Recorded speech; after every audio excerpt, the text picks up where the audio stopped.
Hey, this is Matt, and you're listening to Bluegrass Jam Along, the podcast for anyone and everyone who plays bluegrass.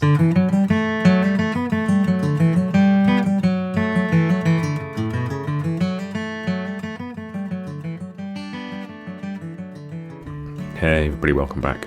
This is a really quick episode, a teeny tiny thing, but the reason I'm doing it is I'm putting together an episode to celebrate what would have been Doc Watson's 100th birthday in March, and I have some fantastic guests for that. It's going to be a really, really, really good episode, and I'm still editing it together and I'm still interviewing, but I'll tell you more about that in a couple of weeks. But as part of it, I spoke to Tony Trischka, who's always a treat to chat to, and he gave me some memories about hearing Doc and seeing him play in the 60s. But he also told me a really cool story about Bill Monroe, and it's only a couple of minutes long and it didn't fit in the Doc episode and doesn't fit anywhere else, but I wanted to share it because it's a really cool story about a moment of generosity and a lovely experience Tony had with some of his friends as a young picker. So yeah, I'm just going to share that with you now. But that's it, just a few minutes long this episode. I will see you next week with some new tunes and more info on the Doc Watson episode as well. I was playing in this group called the Down City Ramblers in Syracuse, New York, and we went to the 1966 Fincastle Bluegrass Festival, Roanoke Bluegrass Festival. It was the second 3-day festival ever, run by Carlton Haney. And while we were there, found out that through Peter Rowan, who I'd known since '64, that Monroe was going to be playing in Rochester, New York, about an hour and change from Syracuse. And our guitar player, whose family lived in Rochester, talked to Peter Rowan and said, I'll give you a joint if you'll get Bill to come to my parents' house for dinner before the show in Rochester.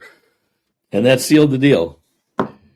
And so we drove over from Syracuse, and there's the Bluegrass bus in front of our guitar player's parents' house on the Saturday afternoon before the show. And you walk in, and there's Bill Monroe and the Bluegrass Boys in suits and ties. There's Peter Rowan on guitar and vocals, and Richard Green on fiddle, Lamar Greer on banjo, and Bill's son, James Monroe, on bass. And we got to jam with Monroe on a couple of tunes before dinner. And then I remember Bill he was drinking a glass of red wine and talked about how he had this hound that could trace the scent of a rabbit through the streets of Chicago if the scent was 3 weeks old.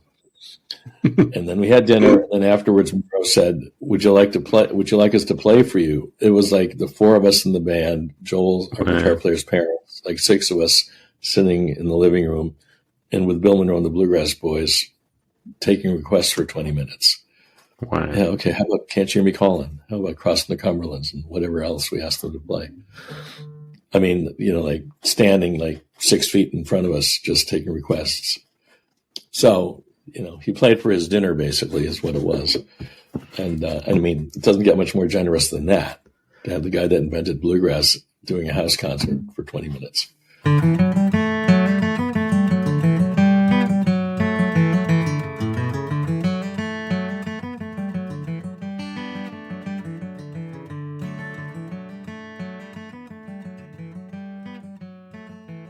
Bluegrass Jam Along is proud to be sponsored by Collings Guitars and Mandolins, making some of the finest guitars and mandolins in the world since the 1970s.